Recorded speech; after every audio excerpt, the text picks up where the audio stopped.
দাও খোদা দাও আমায় আবার ওমার দারাজ দিল দাওয়ালের মতো বীর সেনানি জাগাতে নিখিল দাও খোদা দাও আমায় আবার ওমার দারাজ দিল হামজাকে দাও ঘরে ঘরে জীবন দিতে অকাতরে হামজাকে দাও ঘরে ঘরে জীবন দিতে অকাতরে আবার কাবা ভাঙতে এলে পাঠাওয়া বাবি বাংলাদেশের ঐতিহ্যবাহী সেনা দাও খোদা দাও ঐতিহাসিক আমার দারাজ দিল। আলহামদুলিল্লাহ আওলাদে রাসূল সাল্লাল্লাহু আলাইহি ওয়াসাল্লাম হযরতুল আল্লামা সাজ্জাদ তাহের আহমদ জাবেরি আল মাদানী সাহেব কেবলা রাজিমুসান ইসালে সওয়াব মাহফিলের স্বনামধন্য সভাপতি,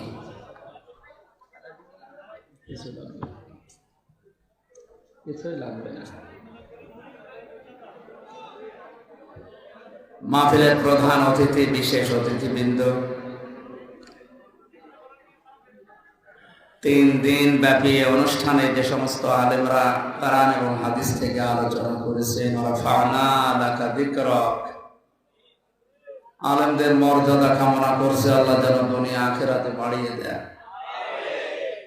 মঞ্চে বসা সম্মানিত ব্যক্তিবর্গ, সামনে বসা মুসলমান ভাইরা, পর্দার আড়ালের সম্মানিত মা এবং বোনেরা, প্রশাসনের ভাইরা, প্রান্তিক লক্ষ্মীপুরবাসী, দল মত নির্বিশেষে কোরআনের এই অনুষ্ঠানে সারা রাত জেগে যারা কোরআন শোনার জন্য বসে আছি, খুশি হয়ে বলছি আলহামদুলিল্লাহ। এখান থেকে একটা মেসেজ এদেশের রাম আর বামদের আমরা দিতে চাই যে জাতি কোরআনে কারীম শোনার জন্য, শুধুমাত্র শোনার জন্য সারা রাত জেগে এভাবে খেয়ে না খেয়ে বসে থাকতে পারে, সেই জাতির কাছ থেকে কোরআন ছিনিয়ে নেওয়া সম্ভব না। শিক্ষা ব্যবস্থার মাধ্যমে কিছু মানুষ আল্লাহর কোরআনের নিয়ম নীতি তুলে দিয়ে এমন এমন কিছু লাগিয়েছে, এটা যদি সত্যিই বাস্তবে রূপ নেয়, আমার ধারণা অনুযায়ী বলছি, আগামীতে এ দেশ জারজের করে যাবে। ক্লাস 7-এর একটা বইয়ের পৃষ্ঠা পড়লাম, শরীফ থেকে শরীফা। একটা ছেলে সকালে শরীফ আছে, বিকালে বলছে আমি শরীফা। এটা যদি রাষ্ট্রীয় ভাবে কায়েম করতে পারে, মহিলা হোস্টেলে তাকে সিট দেওয়া লাগবে। ও যতই শরীফা নামে দাবি করুক, জিনিস তো আছে শরীফ। যে হোস্টেলে আপনার মেয়ে আছে, আপনার বোন আছে, কথা বলে না কেন? এ বেটা শরীফা যাই হোক, এ শরীফ যদি ওই জায়গায় সিট নিয়ে থাকে, এখানে কি পরবর্তী প্রজন্ম যেগুলো আসবে ঠিক থাকবে? আমি নিচে আর নামলাম না। এই জন্যই আমরা বিরোধিতা করছি। আশা করছি যারা দায়িত্বে আছে তাদের সভাপতি উদয় হবে। কোরআন এ দেশ থেকে বিদায় করা সম্ভব নয়। আল্লাহ রাব্বুল আলামিন বলেন, ইন্না নাহনু নাযালনা যিকরা ওয়া ইন্না লাহু লাহাফিজুন। এ কোরআন নাযিল করেছি আমি আল্লাহ, এর হেফাজতের যতটুকু দায়িত্ব পুরাটাই আমি আল্লাহর হাতে আমি নিয়েছি। লক্ষ্মীপুরবাসী, এ কোরআনে কারিমের মালিক আমরা না, এই জমিনেরও মালিক আমরা না, এই কোরআনের মালিক আমাদের আল্লাহ, জমিনের মালিকও আল্লাহ। এই জমিনে আমরা যারা আছি মুসলিম পরিচয় দেই, ইব্রাহিম আলাইহিস সালামের সন্তান দাবি করি, মুহাম্মদ রাসূলুল্লাহর উম্মত যারা আমরা দাবি করি, তারা এই কোরআনের খাদেম। একমত আছেন না এই শব্দে? আমরা কেউ কে বলি যে আমরা কোরআনের মালিক? আমরা কোরআনের খাদেম। বিভিন্ন ভাষায় এই শব্দটা বলা হয় যে আমরা চাকর, আমরা কামলা, জন, মনীষ, লেবার যাই বলে। একজন মানুষ মনে করেন কামলা নিয়েছে 6 জন, দায়িত্ব দিয়েছে যে 1 বিঘা জমি তোমরা সারাদিন ধান লাগাও, বিকাল 5টার সময় তোমাদের বেতন দেওয়া হবে। সারাদিন আমরা কষ্ট করে লাগালাম, বিকাল 5টা বাজার 10 মিনিট আগে 4-5 জন মস্তান এসে বলছে না, এ ধান আর লাগানো যাবে না, যেগুলো লাগিয়েছিলাম আরো তুলে ফেলতেছে। অন্তত আমরা কামলা যারা আছি, বিবেক যদি আমাদের থাকে, মনুষ্যত্ব থাকে, আমাদের যদি মাথায় মগজ থাকে, শরীরের শক্তি যাই থাকুক না কেন, বলা লাগবে ভাই মাস্তান আর একটু পরে কাজগুলো করেন, আর 10 মিনিট পরে আমার কাজ শেষ হয়ে যাবে। এরপরে মালিক আমাদেরকে বেতন দিয়ে দেবে। এ বেতন দিয়ে আমার শরীর, আমার সংসার, আমার পরিবার চলবে। ধানগুলো যদি আপনি এখনই তুলে ফেলেন, তাহলে মালিক আমাদের বেতন দেবে না, কারণ এই জমিনের মালিকও আমরা না, এই ধানের মালিকও আমরা না, আমরা শুধু কামলা। আমরা কি? এরপরেও যদি মাস্তানরা বলে না, এ জমিনের ধান সব তুলে ফেলবো, আমার মনে হয় আমরা যারা কামলা আছি, জীবন দিয়ে হলেও তাদেরকে 10 মিনিট পর্যন্ত বাধা দিয়ে রাখা লাগবে। কারণ বিকাল 5টা না বাজলে মালিক আমাদের বেতন দেবে না। বেতন না পেলে আমাদের সংসার, আমাদের শরীর চলবে না। এটা যেভাবে বুঝলেন, বিকাল 5টা মানে জীবনের শেষ দিন। 5টা মানে বেতন মানে আমাদের জান্নাত। এ জমিনে কোরআনে কারিমের খাদেম যেহেতু আমরা, যতদিন অন্তত জীবনের শেষ দিন না আসে,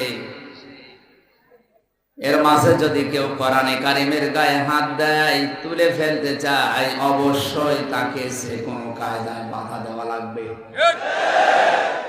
এ বাধা দিতে গিয়ে যদি মারামারি হয়, বলেন বলেন, যদি রক্তপাত হয়, যদি মেরে ফেলা লাগে, আমরা কিন্তু এরকম চাই।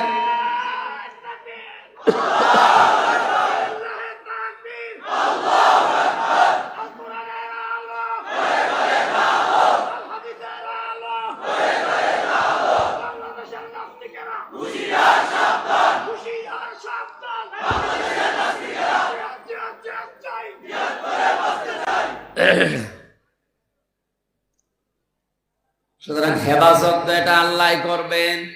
আমরা যেহেতু কামলার দায়িত্বে আছি, খাদেম হিসাবে আছি, যতদিন জীবনের শেষ দিন না আসে, অবশ্যই আমরা পাহারা দিয়ে রাখবো ইনশাআল্লাহ।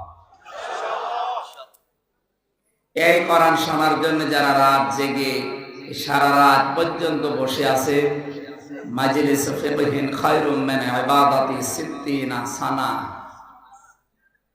নবীজি বলেন, দিন শিক্ষার জন্য 1টা ঘন্টা যদি কেউ ব্যয় করে, 60 বছর নফল ইবাদতের চাইতেও বেশি সওয়াব পাওয়া যায়। তিরমিজি শরীফের হাদিস, বিশ্বনবী মসজিদে নববীতে প্রবেশ করলেন, ডান দিকে তাকিয়ে দেখলেন কিছু মানুষ আল্লাহর কোরআন নিয়ে ব্যস্ত আছে। বাম দিকে তাকিয়ে দেখলেন কিছু মানুষ আল্লাহর জিকিরে লিপ্ত আছে। নবীজি বললেন দুইটা দলই ভালো কাজে আছে, সবচাইতে উত্তম কাজে আছে যারা আল্লাহর কোরআন নিয়ে ব্যস্ত আছে। মহান আল্লাহ এই মুহূর্তে আমাকে ওহী নাযিল করে জানিয়েছে আমি যেন কোরআনের এই ময়দানে শ্রোতা হিসাবে বসে পড়ি। হায়দারগঞ্জবাসী, এই অনুষ্ঠানটার দাম এখন কোরআনের কারণে এত বেশি হয়ে গেছে, বিশ্বনবী যদি এখন বেঁচে থাকতেন আর এই ময়দানের পাশ দিয়ে যদি যেতেন কোরআন শোনার জন্য, কোরআন বোঝার জন্য, তিনিও এই ময়দানে বসে পড়তেন। নবী যেই ময়দানে শ্রোতা হিসাবে বসার জন্য আল্লাহ নির্দেশ দিয়েছে, ওই রকম একটা জায়গায় আমাদেরকে আল্লাহ বসার তৌফিক দিলেন। বলেন আলহামদুলিল্লাহ। দরুদ আর সালাম পড়ছি আমাদের নবী মুহাম্মদুর রাসূলুল্লাহ সাল্লাল্লাহু আলাইহি ওয়াসাল্লামের প্রতি, যার আদর্শ পেয়ে আমরা খুশি না বেজার? পৃথিবীতে একটা মানুষের আদর্শ আছে যার আদর্শ মানলে জীবনের অপরাধ মাফ হয়। এমন কোন মানুষের আদর্শ দুনিয়াতে নেই যার আদর্শ মানলে জীবনের গুনাহ মাফের গ্যারান্টি আছে। আছে? অথচ এই আয়াতটা নিয়ে আমরা এই কথাগুলো বলি, ওটা বাংলাদেশ, ভারত আর পাকিস্তান, এই তিনটা দেশে প্রায় জায়গায় অপব্যাখ্যা হয়। আল্লাহ পাক বলেন কুল ইন কুনতুম তুহিব্বুনাল্লাহা ফাত্তাবিউনি ইউহিব্বুকুমুল্লাহ ওয়া ইয়াগফির লাকুম যুনুবাকুম আল্লাহু গফুরুর রহিম। খেয়াল করে দেখবেন এই আয়াতটা নিয়ে আজ অনেক বাতিল পন্থী লোক পর্যন্ত মানুষকে ভুল ব্যাখ্যা দিয়ে উল্টা দিকে নিয়ে যাচ্ছে, অথচ আল্লাহ পাক এই আয়াতে ওইটা বলতে চাননি। কি বলতে চেয়েছে একটু খেয়াল করেন।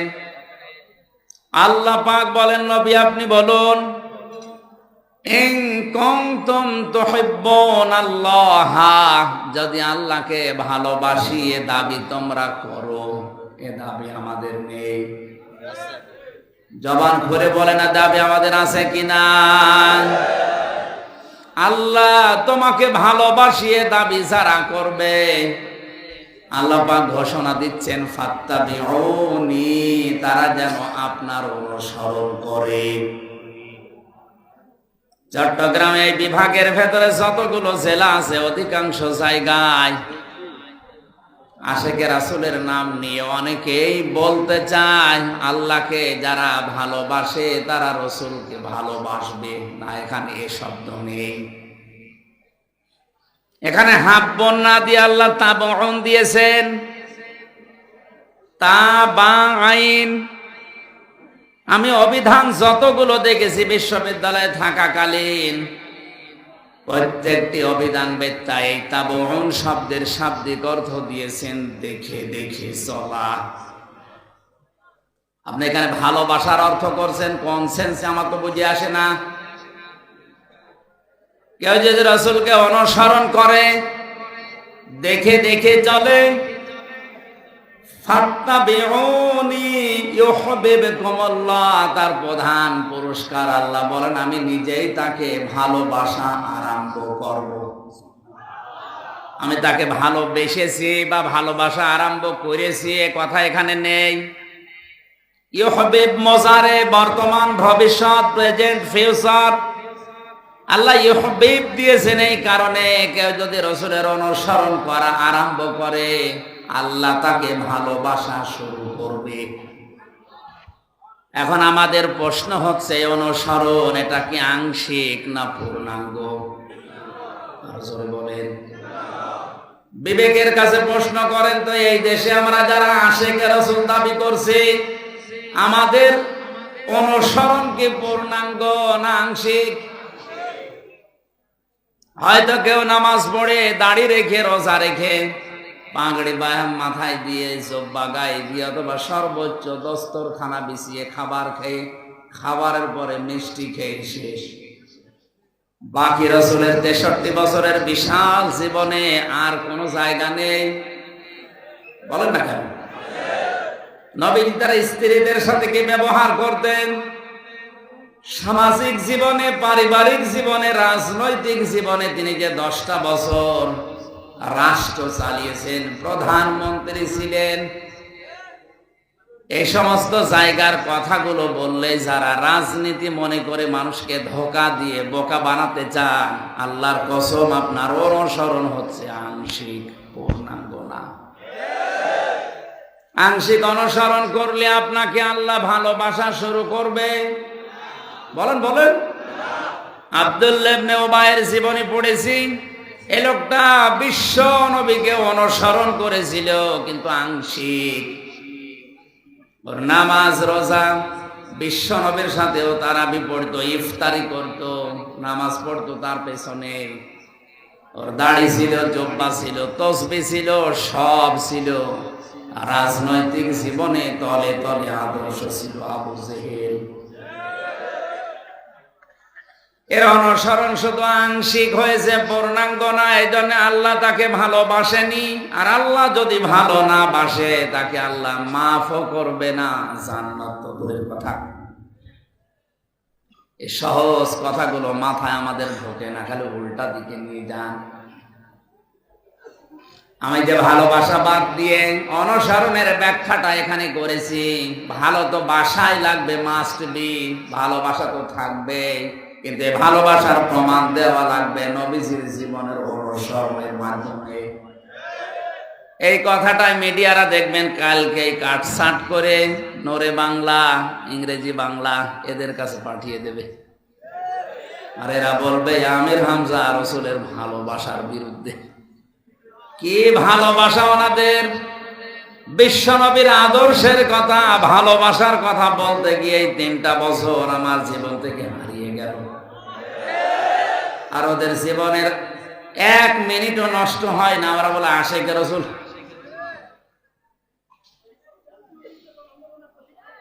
লক্ষ্যে পরবাসে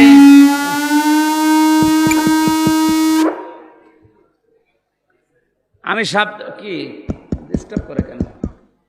শব্দটা বোঝানোর জন্য যে বিষয়টা নিয়ে এসেছিলাম, আমি আয়াত পড়ার পরে, ব্যাখ্যা পড়ার পরে আমার যতটুকু ধারণা বা আমার যে বিশ্বাস, এই বাংলাদেশে অনেক পীর, অনেক আলেম, অনেক মুসলমান আংশিক অনুসরণ করার কারণে আল্লাহর ভালোবাসা এখনো পাওয়া আরম্ভ করেনি। এর ভেতরে আমরা নেই, আসতে বলে। এজন্য আমাদের অনুসরণ করা লাগবে আংশিক না পূর্ণাঙ্গ। হাদিসের দিকে তাকালে দেখি নবীজির 2 জন চাচাকে আল্লাহ জান্নাতি বলে ঘোষণা দিয়ে দিয়েছেন। রাদিয়াল্লাহু আনহুম ওয়া রাদু আন।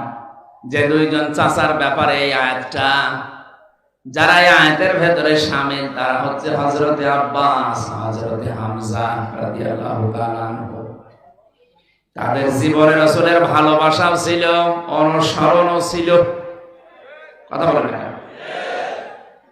সিস্টেম অপর পৃষ্ঠায় দেখুন, আরো 2 জন চাচার কথা আমরা জানি, আবু তালেব আর আবু লাহাব।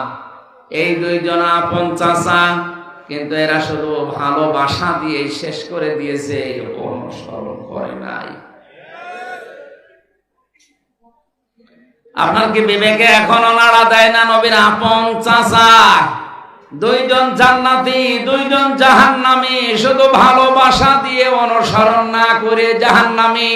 আরে 2 জন ভালোবাসার পাশাপাশি অনুসরণ করে জান্নাতি। এজন্য আমাদেরকে যদি আল্লাহ ভালোবাসা এখন আরম্ভ করতে চাই, আমাদের জীবনে রাসূলের অনুসরণ লাগবে আংশিক না পূর্ণাঙ্গ? আরো জোরে। পূর্ণাঙ্গ অনুসরণ করতে হলে আমার মনে হয় বিশ্ব নবী যে 3 বছর জেলখানায় ছিলেন, আমাদেরও কিছুদিন থাকা দরকার। এই জায়গায় আমি নেই। ويغفر لكم ذنوبكم আল্লাহু গফুরুর রহিম। আল্লাহ পাক বলেন, কোন মানুষকে যদি আমি আল্লাহ ভালোবাসা আরম্ভ করি, ওর জীবনের যত অপরাধ আমি মাফ করে দিচ্ছি, দেব। জামবন দেননি জনব বহু বছর, ওর একটা গোনা জীবনে আর বাকি থাকবে না। ফের এটাও মোসারে সব মাফ করে দিচ্ছি, এমনকি সামনেও দেব। কারণ এর পরে দুইটা গুরুত্বপূর্ণ নাম আল্লাহ দিয়েছেন, আল্লাহু গফুরুর রহিম।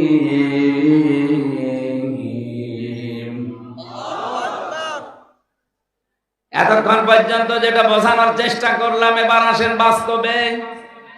আল্লাহ পাক বলেন, কুল আতিউল্লাহা ওয়ার রাসূল ফাইন তাওয়াল্লাউ ফাইন্নাল্লাহা লা ইউহিব্বুল কাফিরিন। হে নবী, আপনি বলেন, তোমরা অনুসরণ করো, আনুগত্য করো, দেখে দেখে চলো আমি আল্লাহর বিধানকে, আমি রাসূলের আদর্শকে। এতটুকুই শেষ না, এ কথা শোনার পরে এই যে অনুসরণের সিস্টেম বললাম, আংশিক না পূর্ণাঙ্গ, এ কথা শোনার পরে যেভাবে দরকার ওইভাবে অনুসরণ না করে কেউ যদি মুখ ফিরিয়ে নেয়, অবশ্যই আমি আল্লাহ কাফেরদেরকে ভালোবাসছি না, বাসবো না। তার মানে আল্লাহর নবীর অনুসরণ যারা আরম্ভ করবে না, এরা কাফের। বলেন বলেন। আর কাফেরদেরকে আল্লাহ ভালোবাসছে না, বাসবেও না, ইউহিব্বু, এটাও মোসারে। তাহলে এমন মানুষের অনুসরণ করার কথা এতক্ষণ পর্যন্ত শুনছি, যে মানুষের অনুসরণ করলে জীবনের গুনাহ আল্লাহ সব মাফ করে দেয়। এখন থেকে আমাদের অনুসরণ আংশিক আর না, জীবন যতদিন আছে আমরা পূর্ণাঙ্গ করব ইনশাআল্লাহ। আমার আজকের আলোচনার বিষয়, একটা কাজে জান্নাতি। কয়টা? জেলখানায় যাবার আগে একটা ঘটনা ঘটেছিল, 2021 সালের দিকে। কুষ্টিয়ায় এক লোক আমার বলছে, হুজুর যত কথা বলেন 1.5 ঘন্টা 2 ঘন্টা ধরে, এত মনে রাখা যায় না। এমন একটা শর্টকাট কথা বলেন, একটা কথা বলবেন যেন একটা কথা মানলেই জান্নাতে যেতে পারি, সেই ব্যবস্থা করে দিন। চিন্তা করলাম, আবার কোন প্রশ্ন? একটা কথা বলা লাগবে, ওই একটা কথা মেনে জান্নাতে যেতে চান। কোরআন শরীফ খুঁজতে লাগলাম, খুঁজতে খুঁজতে আয়াতটা আমার চোখে ধরা পড়েছে। আল্লাহ পাক জানিয়েছে, এখানে যে কথাগুলো এখন বলবো, এই একটা কথা যদি কেউ মেনে নিতে পারে, সে জান্নাতি। বলে সুবহানাল্লাহ। জবান খুলে গভীর রজনীতে কোরআনের সোনালী আয়াত একবার পড়েন, আউযু বিল্লাহি মিনাশ শাইতানির রাজিম, বিসমিল্লাহির রহমানির রহিম, কুল নাহবিতু মিনহা জামিআ ফাইম্মা ইয়াতিয়ান্নাকুম মিন্নী হুদা ফামান তাবিআ হুদায়া ফালা খাউফুন আলাইহিম ওয়ালা হুম ইয়াহজানুন। আল্লাহ পাক বলেন, আমি বললাম যাও তোমরা সবাই নেমে যাও আমার জান্নাত থেকে। কথাগুলো বোঝার চেষ্টা করেন।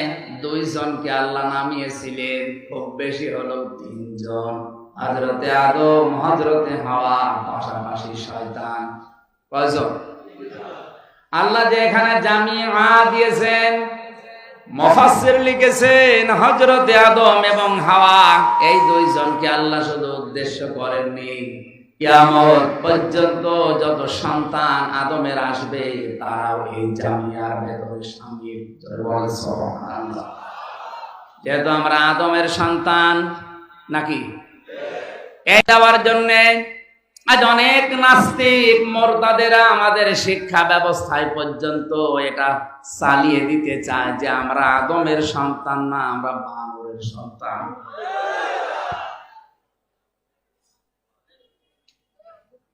যে লোকটা নবী সুলাইমানকে নিয়ে গালি দেয়, হযরতে সুলাইমান নবী আলাইহিস সালামকে নিয়ে উল্টা পাল্টা বই লিখতে পারে, তার দেওয়া ফর্মুলা অনুযায়ী শিক্ষা ব্যবস্থায় কোনো কিছু ঢুকিয়ে দিলে দেশের ৯৬% মানুষ মেনে নেবে না।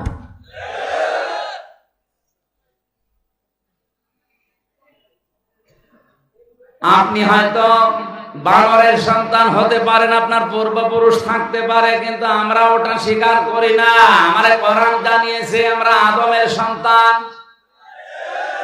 আলাকাদ কাররামনা বানি আদম, আল্লাহ পাক বলেন আমি বনি আদমের সন্তানদেরকে সম্মানিত করেছি। জোরে বলেন সুবহানাল্লাহ।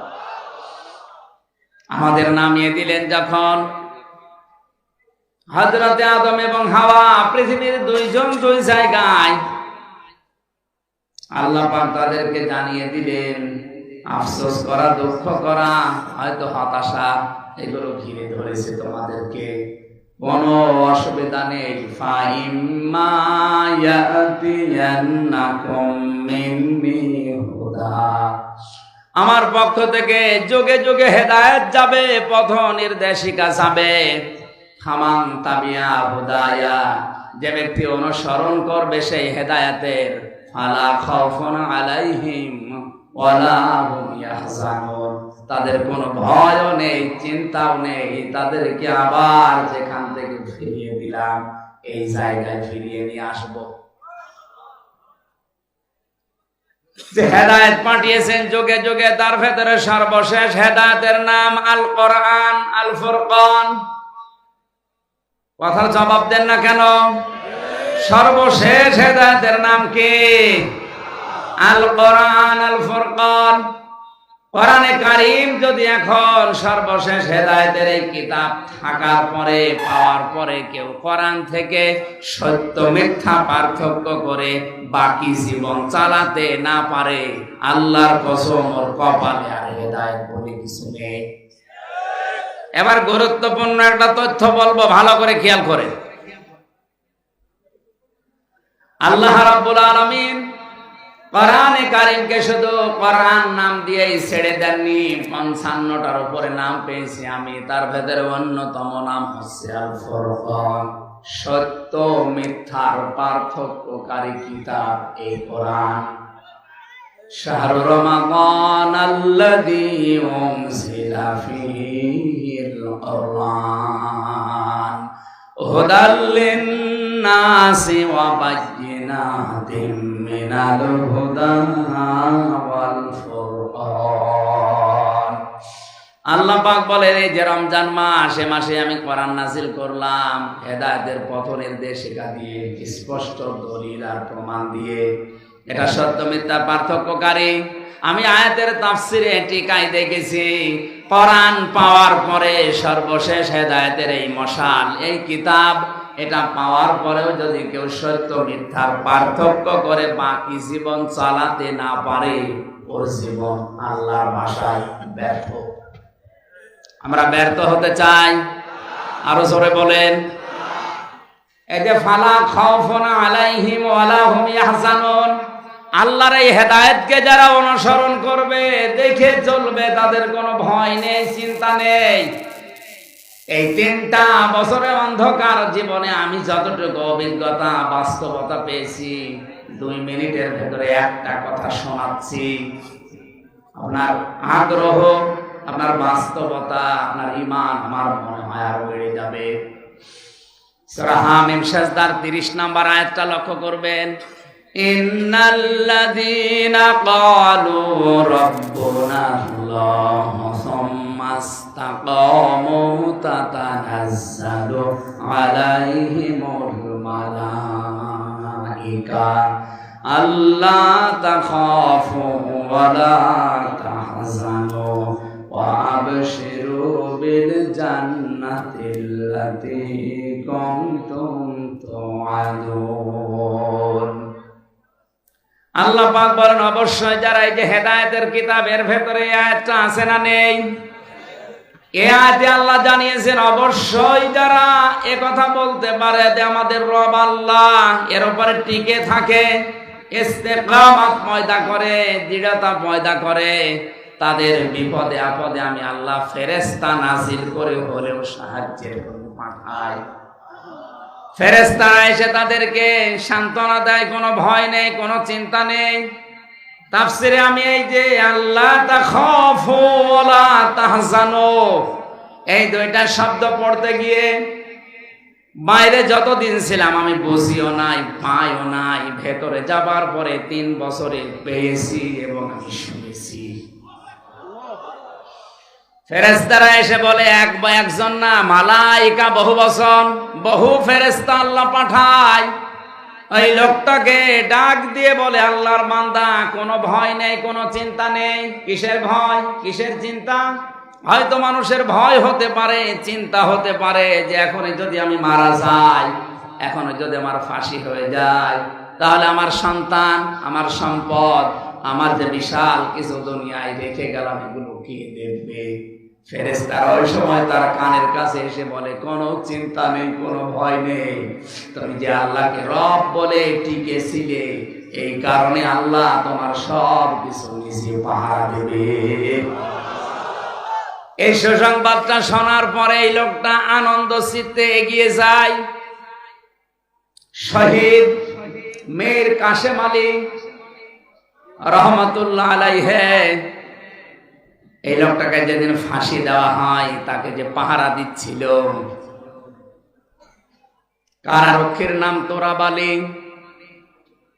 আমি ছেলে যাওয়ার 7 দিন পরে উনি আমাকে ডাক দিয়ে বলছিলেন, হুজুর আমি পাহারা দিচ্ছিলাম এই লোকটাকে, রাত 10টা 1 মিনিটে ফাঁসি হবে। মাগরিবের নামাজ আদায় করে গিয়ে বললাম, স্যার আপনার আর 3 ঘন্টা পরে ফাঁসি, আপনি প্রস্তুতি নিন। উনি আমার হাসি মুখ দিয়ে বলছে, তোরা ভাই এখনো 3 ঘন্টা, আমি 2 ঘন্টা ঘুমিয়ে নেই, 1 ঘন্টা আগে আপনি আমারে ডেকে দিয়ে।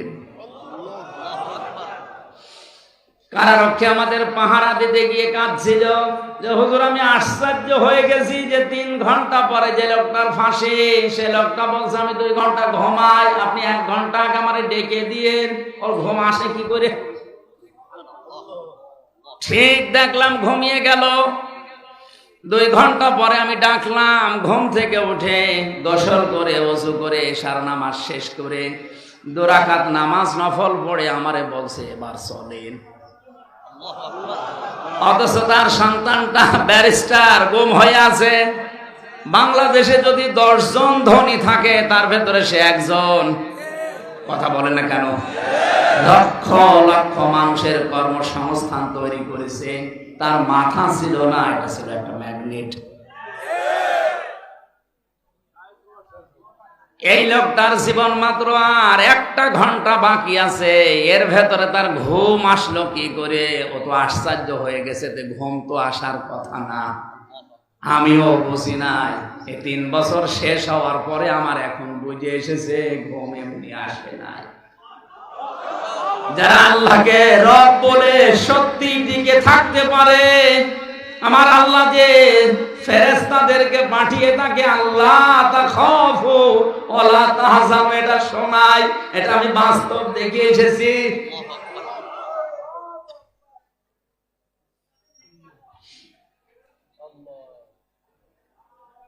আমাদের অধিকাংশ মানুষের ওখানে ঘুম আসতো না। জেলখানায় সবচাইতে বেশি চলে ঘুমের বড়ি, কারণ ওখানে ঘুম আসে না। সারাদিন সারা রাত তো কোনো কাজ নেই, এক ঘরের ভেতরে 24 ঘন্টা তালা লাগানো। এদিকে 3.5 হাত, এদিকে 2.5 হাত, মনে হয় পিরাই কবর, কবরের থেকে একটু বড়। এই একটা ঘরের ভেতরে যাদের ফাঁসি হয়, আসামি যারা 30 বছর 40 বছর পরে মনে করেন ফাঁসি হবে, এই লোকটাকে একাধারে ওই এক ঘরের ভেতরে বন্দী হয়ে থাকা লাগবে। আমি 3 বছর থেকে আমার মনে হয় আমি পাগল হয়ে যাচ্ছে। কোরআনের পাখিটা একটা ঘরের ভেতরে 13টা বছর কাটিয়ে গেল।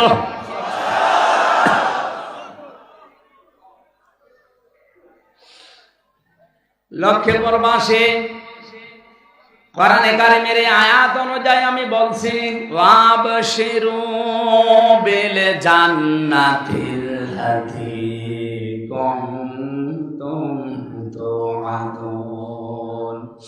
ফেরেশতারা তাদেরকে শুনিয়ে থাকে, আল্লাহর বান্দা ভয় পেও না, চিন্তা করো না। কিসের ভয় করো? সন্তানের জন্য। তোমার সন্তান গুম হয়েছে তাতে কি?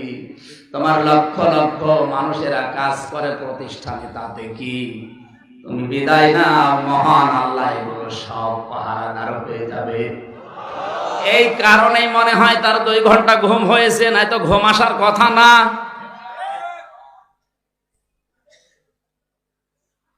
আমাদের কাছে আল্লাহ যে হেদায়েত পাঠিয়েছেন, এই হেদায়েতকে যদি সত্যি আমরা অনুসরণ করতে পারি আমাদের পূর্বপুরুষদের মতো, আল্লাহর কসম আমাদের কোনো ভয় থাকবে না, চিন্তা থাকবে না। আর 24 ঘন্টা আমরা আতঙ্কে আছি। কথা বলে না কেন? যদি বলেন হুজুর কই আমি তো ঠিক খাই দাই ঘুরি, আমার তো কোনো ঝামেলা নেই। নবীজি যে দায়িত্ব দিয়েছে আমাদেরকে, বাল্লিগু আন্নি ওয়ালাউ আয়া, আমার পক্ষ থেকে একটা বাক্য হলেও পৌঁছিয়ে দাও। ওই দায়িত্ব পালন করতেছে আমাদের জীবন আজ অনিরাপদ। এটাকে দায়িত্ব শুধু আমার হামজার একা ছিল? এখানে বাল্লিগ না বাল্লিগু বহু বছর। এ বহু বছরের ভেতরে যদি হামজা থাকে আপনি নেই, কথা বলে না কেন? নবীর উম্মত দাবি যদি করেন অবশ্যই আপনিও আছেন। এ দায়িত্ব পালন করতেই হবে আপনাকে। আমি একা করে টার্গেট হব আর আপনি বাহবা নিয়ে আনন্দে দুনিয়ার জীবন কাটাবেন না, এটা হতে দেওয়া যায় না। সবাই যদি হাদিসটা মেনে চলতাম, আমার মনে হয় বাংলার জমিনে কোনো আলেম জেলে থাকতো না।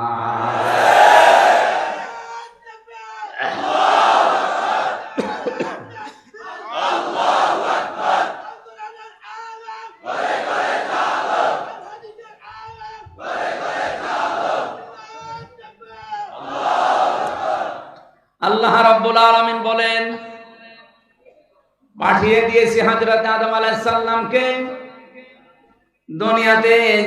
পাঠানোর পরে সর্বশেষ যে হেদায়েতের চিঠি, হেদায়েতের কিতাব পাঠিয়েছি, তাদের দায়িত্ব হচ্ছে আমার পাঠানো এই চিঠিটা পড়া। আল্লাযীনা আতাইনাহুমুল কিতাবা ইয়াতলুনাহু হাক্কা তিলাওয়াতি উলাইকা ইউমিনুনা বিহি ওয়া মান ইয়াকফুর বিহি ফাউলাইকা হুমুল কাফিরুন না ফাসিকুন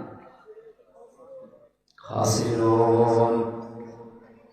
আমি আল্লাহ যাদেরকে এই কিতাবটা দিয়েছি তারা এর হক আদায় করে তেলাওয়াত করেন। আমি তাফসীরের ভেতরে হক আদায় করে তেলাওয়াত করার 4টা অর্থ পেয়েছি। 1 নম্বরে শুদ্ধ করে পড়া, 2 নম্বরে এটা বোঝা, 3 নম্বরে যে জ্ঞান পাবেন ওটার উপরে বাস্তব জীবনে কাজ করা, 4 নম্বরে ওই জ্ঞানটা মানুষের কাছে ছড়িয়ে দেওয়া। তেলাওয়াতের অর্থ কয়টা বললাম? এটা হক আদায় করে তেলাওয়াত। এই তেলাওয়াত আমাদের আছে? বলেন। সর্বোচ্চ জায়গা থেকে শুরু করে আমি পর্যন্ত তাকান, আমাদের হয়তো শুদ্ধ করে তেলাওয়াত হয় এবং পড়া বোঝা পর্যন্ত শেষ। বাস্তবে যে যতটুকু পড়লাম অতটুকুর উপর আমার প্র্যাকটিক্যাল লাইফটা সাজাবো, এই লাইনে আমরা অনেকেই নেই।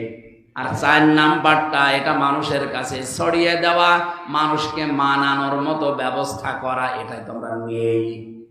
তাহলে হক আদায় করে তেলাওয়াত হচ্ছে। বলেন বলেন। আমরা সাথে শুনে রেখেছি একটা অক্ষর পড়লে 10টা নেকি। হ্যাঁ, অবশ্যই হবে। আপনাকে তো হক আদায় করে তেলাওয়াত করার নির্দেশ দিলেন আল্লাহ, উলাইকা ইউমিনুনা বি।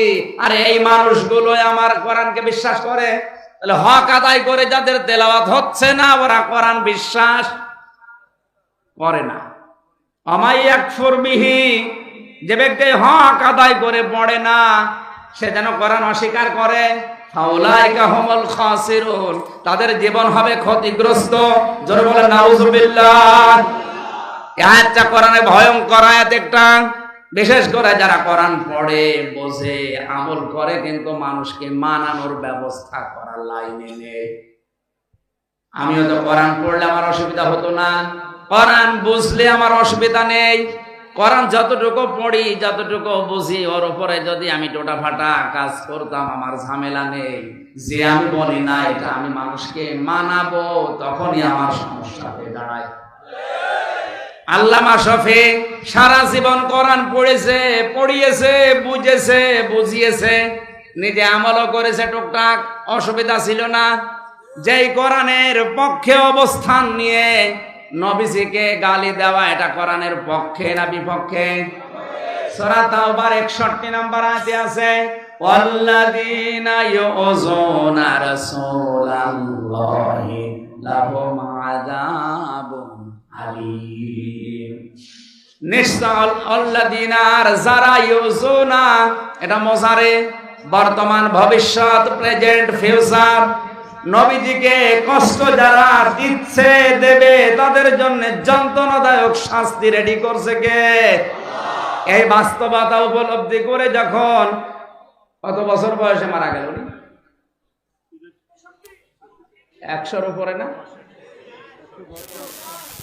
বলেন তো, যে সারাটা জীবন তার কোনোদিন আমরা নামও শুনি না, সমস্যাও ছিল না, এই শেষ বয়সে এসে যখন এই 4 নাম্বারটা উনি আদায় করতে গেছে, যে রসুলকে গালি দেয়, এটা আমি মানি না, মানবো না, মানতেও দেব না, তখনই তার নাম পর্যন্ত পাল্টিয়ে গেছে, নাম হয়ে গেছে তেতুল হুজুর।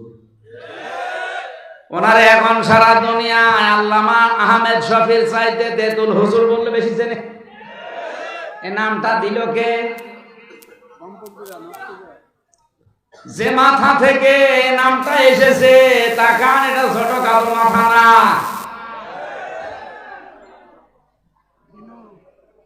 আমার নামও পাল্টিয়ে দিয়েছে। জেলখানায় যাবার পরে দেখি অনেকে আমারে ডাকে পিসকে হুজুর।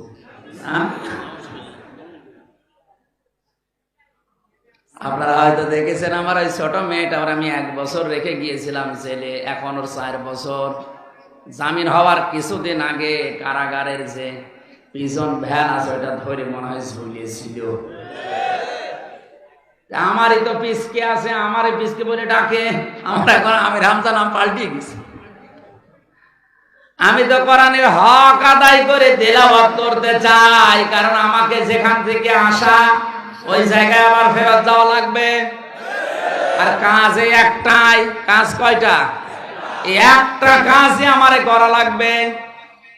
এবার আপনি হার হিসাবে মিলান, এই দেশের 100 জনের 95 জন মানুষ আল্লাহর এই চিঠি, এই কোরআন শরীফ পড়তে পারে না।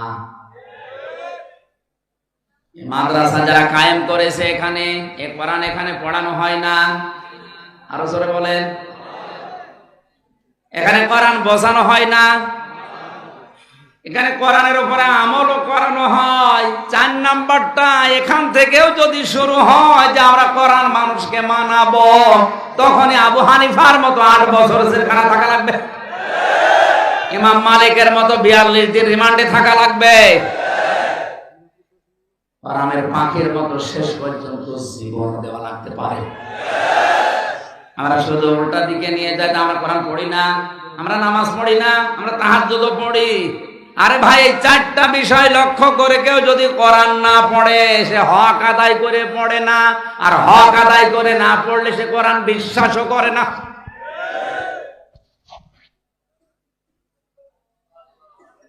যে মানুষগুলো দুনিয়াতে কোরআনে কারীম বিশ্বাস করার মাধ্যমে বিদায় নিয়েছে, এই হক আদায় করার মাধ্যমে, এদের পুরস্কার আমার আল্লাহ নিজের হাতে দান করবেন বলে নবীকে ঘোষণা দিয়েছে।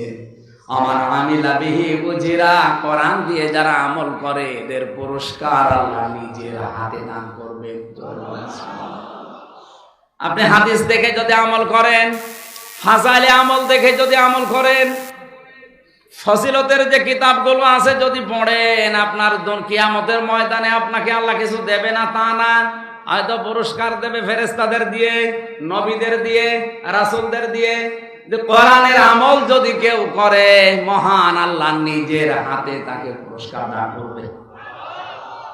ফ্যাক্টরিতে কাজ করছেন, যদি ঘোষণা দেওয়া হয় আজকের বেতন দেবে ম্যানেজার, আমরা অনেকেই খুশি হব না।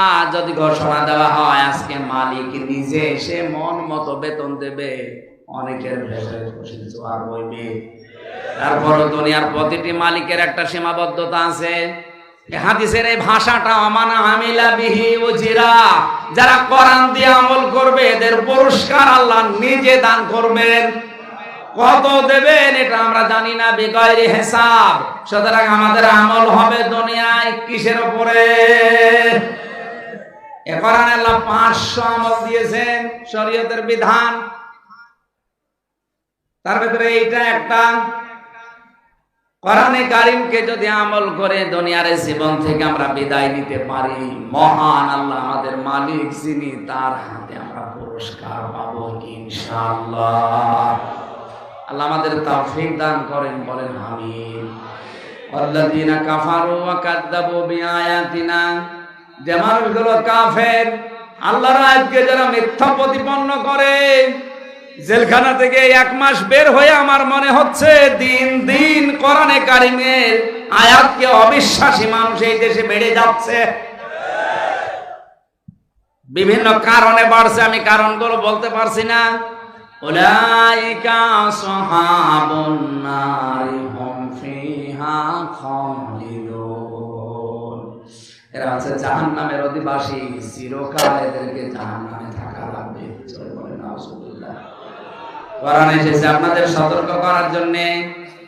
নবীজি করতেন এটা, উনি নেই, এখন আমরা নবীর ওয়ারিস, এই হিসাবে কোরআন দিয়ে সতর্ক করলাম, থামেন। যারা কোরআনকে নিয়ে আজ আবল তাবল কথা বলছেন, কোরআনে কারীমের আয়াতগুলো তুলে দেওয়ার চেষ্টায় আছেন, ষড়যন্ত্র করছেন, কয়দিন থাকবেন আপনি? আপনার বয়স তো হয়ে গেছে 70 বছর, আর নাই খুব বেশি হলো আর 10 বছর। মরা তো লাগবেই, মরণের আগে আপনাকে আমি সতর্ক করছি। আমি আপনার হিতাকাঙ্ক্ষী। আর যারা আপনাকে হাওয়া দিয়ে ফলাচ্ছে, ওরা দুনিয়াও আপনার ধ্বংস করবে, আর আখিরাত তো ধ্বংস করার লাইনে ওরা আছে। ফিরে আসবেন আশা করছি। আমার এই দরদ মাখা কথাগুলো আপনি উপদেশ হিসাবে নেবেন। আমাকে আল্লাহ দারোগা পুলিশ করে পাঠায়নি যে আপনাকে পিটিয়ে হেদায়েত করব। সঠিক কথাগুলো বলার দায়িত্ব এটা আল্লাহ দিয়েছেন, রাসূল দিয়েছেন, আমি পালন করার চেষ্টা করলাম। মানুষের কথা মতো আখিরাতটা নষ্ট করবেন না। ফিরে আসেন, আল্লাহ আমাদেরকে জান্নাতি হওয়ার তৌফিক দিন, বলেন আমিন। সম্মানিত ভাইরা, আসলে আজকে দিনের বেলা একটা, রাতের বেলা একটা, মাগরিবের পরে একটা, অনুষ্ঠানগুলো বেশি হয়ে যাচ্ছে। 3টা বছর ভেতরে কি খেয়েছি না খেয়েছি আল্লাহ জানে। ভেতরে একেবারে ফাফা হয়ে গেছে। অন্তত শরীরটা স্বাভাবিক হতে আর কিছুদিন সময় লাগবে। শরীরে সাপোর্ট দিচ্ছে না, গলায়ও সাপোর্ট দিচ্ছে না। এই জ্বর করে করে আপনারা নিয়ে এসে তুলে দেন, আমিও পারি না, আপনারাও ছাড়েন না। আল্লাহু আকবার। এই জন্য আরো যারা দায়িত্বে আছে তাদেরকে দেন। আমার আসলে শরীর পারছে না, খালি মুরব্বীর দিকে তাকিয়ে। আর এই মাহবুব ভাই মানে একেবারে সে নাছড় বান্দা হয়ে নিয়ে এসেছে। আজকে এমনি 2টা ছিল, যদি একটা থাকতো তাও হতো। আর এত রাত্রে মানুষ কথা শুনে, বাজে এখন প্রায় রাত 4টা, আমি এখন ঘুমাবো। আমি দোয়া চাচ্ছি, দোয়া করছে আগামীতে কোনো জায়গায় নিয়ে আসলে রাত 9টা থেকে 11টা এই সময়টা দেবে। অন্তত যে কোনো একটা বিষয়ের উপরে কথা বললে আমারও ভালো লাগবে, আপনারা শুনেও মজা পাবেন। এখন আমার আর শরীর সাপোর্ট দিচ্ছে না, মনে হচ্ছে টলকিয়ে পড়ে যাবে। মাফ চেয়ে শেষ করে দিচ্ছি। আমিন। বারাকাল্লাহু লানা ওয়া লাকুম ফিল কুরআনিল আযীম। একটু মোনাজাত করে যে মুসাফির অবস্থায় আছি, অসুস্থ অবস্থায় আছি এবং আমি মজলুম অবস্থায় আছি। একটু বসেন, এই 2 মিনিট বসেন। রব্বানা যালামনা আনফুসানা ওয়া ইল্লাম তাগফির লানা ওয়া তারহামনা লানাকুনান্না মিনাল খাসিরিন। হে বিশাল আসমানের মালিক, জমিনের মালিক, আরশের মালিক, তুমি দেখতে পাচ্ছ তোমার বান্দা বান্দিরা রাত 4টা বেজে যাচ্ছে, এখনো পর্যন্ত ঘুম বাদ দিয়ে বসে আছে। আমার কণ্ঠ সাপোর্ট করছে না, আমার শরীরও সাপোর্ট করে না। তুমি যখন মুক্ত জীবনে ফিরিয়েই দিয়েছো আমার শরীরকে, তুমি আগের আমার কণ্ঠটা তুমি স্বাভাবিক করে দাও, আমার জ্ঞান তুমি বাড়িয়ে দাও, কোরআনের কথাগুলো সহজ সরল ভাষায় তোমার এই জান্নাতি বান্দা বান্দীদের শোনাতে পারি, সেই তৌফিক দাও। আগামীতে অনুষ্ঠানটা কোরআনের জন্য, কোরআনের প্রসারে আরো বিশাল আকারে মঞ্জুর করো। আল্লাহ তাআলা তোমার নবীর আওলাদরা এখানে আছে, তাদের উপরে তোমার রহমত নাযিল করো। শ্রদ্ধাভাজন ভাই মাহবুব, আল্লাহ মাহবুবকে তুমি মঞ্জুর করে নাও। যত আলেম এখানে বসে আছে আল্লাহ আলেমদের সম্মান দুনিয়ায় বাড়িয়ে দাও। বারাকাল্লাহু লানা ওয়া লাকুম ফিল কোরআনিল আযীম। কখন মরণ চলে আসে জানি না, যখন এই মরণ আসে তাহাজ্জুদের সময়ে সিজদা দেওয়া অবস্থায় যেন আজরাইলকে তুমি পাঠিয়ে দিও, আর মেহেরবানি করে তুমি আমাদের শাহাদাতের মরণ নসিব করে দিও। আল্লাহুম্মা ইন্নী আসআলুকা শাহাদাতান ফি সাবিলিক ওয়াজআল মাউতি ফি বালাদি রাসূলিক। সুবহানা রাব্বিকা রাব্বিল ইজ্জাতি আম্মা ইয়াসিফুন ওয়া সালামুন আলাল মুরসালিন আলহামদুলিল্লাহি রাব্বিল আলামিন। মরণের সময় যেন পড়তে পারি লা ইলাহা ইল্লাল্লাহু মুহাম্মাদুর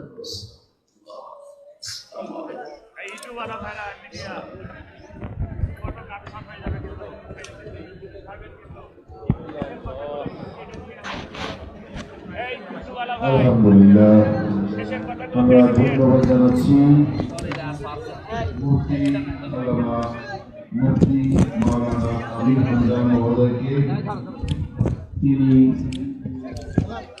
অসুস্থ শরীর নিয়ে আমাদেরকে কোরআনের কথা শুনিয়েছেন। আমরা মহান আল্লাহর দরবারে তার দীর্ঘ নেক হায়াত এবং সুস্থ জীবন কামনা করছি। সবাই আমিন। আল্লাহ যেন তাকে দিনের বেশি বেশি দাওয়াত দিতে পারে সে তৌফিক দান করুন। সম্মানিত সুধীমণ্ডলী, কিছুক্ষণের মধ্যেই আমাদের মাঝে আজকের এই সমাপনী দিবসের আরেক বিশেষ আকর্ষণ, বিশিষ্ট ইসলামী চিন্তাবিদ, আন্তর্জাতিক খ্যাতি সম্পন্ন মুফাসসির কোরআন হযরত মাওলানা সালাউদ্দিন চাঁদপুরি মাঝে মূল্যবান বয়ান পেশ করবেন।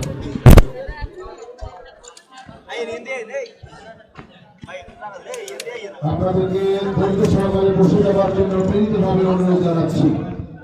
অল্প কিছুক্ষণের মধ্যে আমাদের মাঝে আরেক অনবদ্য বক্তা আজকের মাহফিলের অন্যতম বিশেষ আকর্ষণ।